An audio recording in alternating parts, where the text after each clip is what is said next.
Hi అండి అందరికీ. అందరూ బాగున్నారా? మేమైతే చాలా బాగున్నాం. ఈరోజైతే మేము గుడిశిరాలు వెళ్తున్నామండి. గుడిశిరాల రాజన్న స్వామి దర్శనానికి. గుడిశిరాలకి చాలా మంది భక్తులు వెళ్తారండి. మనకు వేములవాడలో ఎంతమంది కనిపిస్తారో అట్లా ఉంటారు రద్దీ. ఎందుకంటే పెళ్ళి కాని వాళ్ళు, సంతానం కాని వాళ్ళు, లేకపోతే ఉద్యోగం ప్రాబ్లం ఇలాంటి ఏ ఇష్యూస్ ఉన్నా అక్కడికి వెళ్తే నెరవేరుతాయని చాలామంది నమ్ముతారు. కోరికలు నెరవేరుతాయా లేదా అని మీకు డౌట్ ఉంటుంది కదా. అసలు అట్లా డౌట్ ఏం పెట్టుకోకండి. 100% సక్సెస్ అవుతాయి. ఎందుకంటే నా పెళ్ళి కాకముందు నన్ను మా వదిన మా అమ్మ తీసుకెళ్ళారు అక్కడికి వెళ్ళిన 16 డేస్కే నాకు పెళ్ళి ఫిక్స్ అయింది.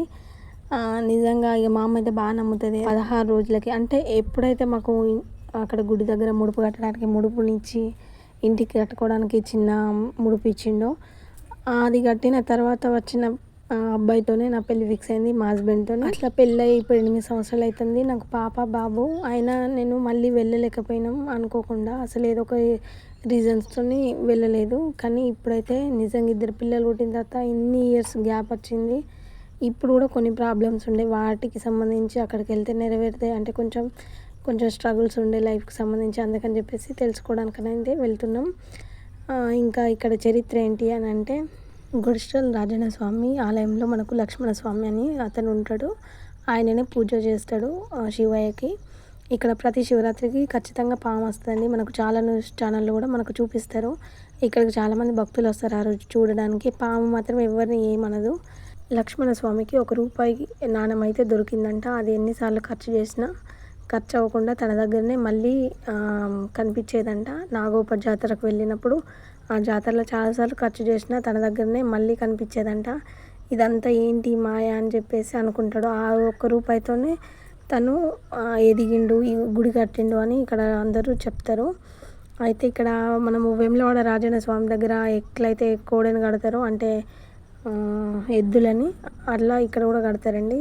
మళ్ళీ ఇక్కడ కూడా బంగారం జోకించుకుంటారు అంటే అది బెల్లం. ఇక వేములవాడకు సంబంధించి ఎలాంటి నియమాలు అక్కడ ఉన్నాయో అలాంటి పూజలు సేమ్ ఇక్కడ కూడా అలానే జరుగుతాయి.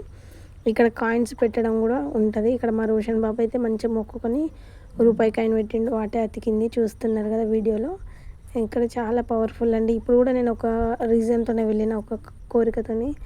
అది నెరవేరిందా లేదా అనేది నేను అంత అయిపోయిన తర్వాత మీకు షేర్ చేసుకుంటా. ఇక్కడ చూస్తున్నట్టయితే అల్లుబండ ఉంటుందండి. ఇక్కడ చాలా పవర్ఫుల్, నిజం చెప్తున్నా. ఎందుకంటే మనం ఒక కోరిక కోరుకొని అల్లుబండని పడతాం కదా, కోరిక నెరవేరితే అది లేస్తుంది, లేకపోతే అలాగే ఉండిపోద్ది. 2 రకాల అల్లుబండలు ఉంటాయి. ఒకటేమో మనము లేస్తే నెరవేరినట్టు, లేకపోతే నెరవేరినట్టు. అదే ఇంకొక అల్లుబండనేమో మనకి తిరుగుతుంది. ఒక కోరిక కోరుకున్నాం అనుకో, నెరవేరితే తిరుగుతుంది రౌండ్గా, లేకపోతే అలానే ఉండిపోద్ది. మీకు లైవ్లో చూపిస్తా, చూసేయండి. ఫస్ట్ అయితే ఇక్కడ చూడండి ఎంత పెద్ద చెట్టు. అక్కడ ఆ చెట్టు నిండా చుట్టూతా ముడుపులే కట్టారు. అంటే ఎంతమంది నమ్ముతారో ఆలోచించండి. మాకు దర్శనం అంతా అయిపోయిన తర్వాత ఇక్కడ పిల్లల ఆకలి అని అన్నారు. అందుకని ఇక్కడ పులిహోర లడ్డు తీసుకొని ఇక్కడైతే అందరం కూర్చొని అయితే తింటున్నాం.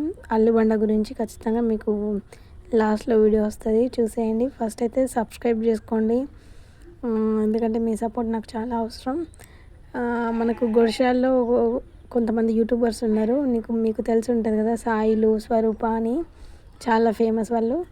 కానీ మాకు టైం లేకుండా కలవడానికి, కానీ కలవాలనిపించింది. ఇక మనము గుడికి వచ్చినప్పుడు గుడి నుంచి డైరెక్ట్ ఇంటికి వెళ్తేనే బాగుంటుందని చెప్పేసి ఇంటికి వెళ్ళినాం. మా ఊరికి గుడిశిరాలకి బాగా దూరం ఉంటుంది. అందుకని చెప్పేసి ఇంటి దగ్గర ఏం తినలేదు, లేట్ అయితే తినుకుంటుంటే మళ్ళీ తిని ఎందుకు టెంపుల్కి వెళ్ళాలని చెప్పేసి స్నానం చేసి దీపారాధన చేసేసుకొని డైరెక్ట్ వెళ్ళినాం. పిల్లలు ఏం తినలేదు, ఆకలితో ఉండే. అందుకని చెప్పేసి ఇక్కడ ఫస్ట్ పులిహోర లడ్డు అవి తినిపించేసిన తర్వాత అల్లుబండ దగ్గరికి అయితే వెళ్ళినాం. అల్లుబండ పట్టేటప్పుడు నన్ను వీడియో తీయమని చెప్పిన, ఎందుకంటే యూట్యూబ్లో కొంచెం చూపిద్దామని చెప్పేసి. కానీ నన్ను తీసేటప్పుడు ఆపోజిట్ వాళ్ళని అబ్జర్వ్ చేయండి. అక్కడ చేతులు పెట్టింది చూడండి రౌండ్ బండ పైన, చూసారా? ఆమె తిప్పలేదు, అయినా రౌండ్గా తిరిగింది. ఎందుకు ఆమె ఎంత నమ్ముతుందనేది చూస్తున్నారు కదా వీడియోలో. మీరు దర్శనం చేసేటప్పుడు కూడా చూసారు కదా ఎంత పవర్ఫుల్ అయితే అంతమంది వస్తారు ఇక్కడికి. కర్ణాటక, ఆంధ్రప్రదేశ్ అట్లా అక్కడి నుంచి వస్తారట. మాకు ఇక్కడికి వచ్చిన తర్వాత తెలిసింది. మీరైతే ఇక సబ్స్క్రైబ్ చేసుకోండి. ఆ శివాయ ఆశీస్సులు మీకు కూడా ఉండాలని నేను మనస్ఫూర్తిగా కోరుకుంటున్నా. ఓం నమ శివాయాన్ని కమెంట్ చేయండి, అట్లనే లైక్ చేయండి ఖచ్చితంగా. ఇంకా ఏం చెప్పాలి, మీ సపోర్ట్ అయితే మాకు చాలా అవసరం. ఇక ప్రస్తుతానికైతే సబ్స్క్రైబ్ చేసుకోండి. ఇంకా మీకు ఈ గుళ్ళో ఏది నచ్చింది ఏంటి అనేది కామెంట్ చేసేయండి. Okay friends, thank you for watching.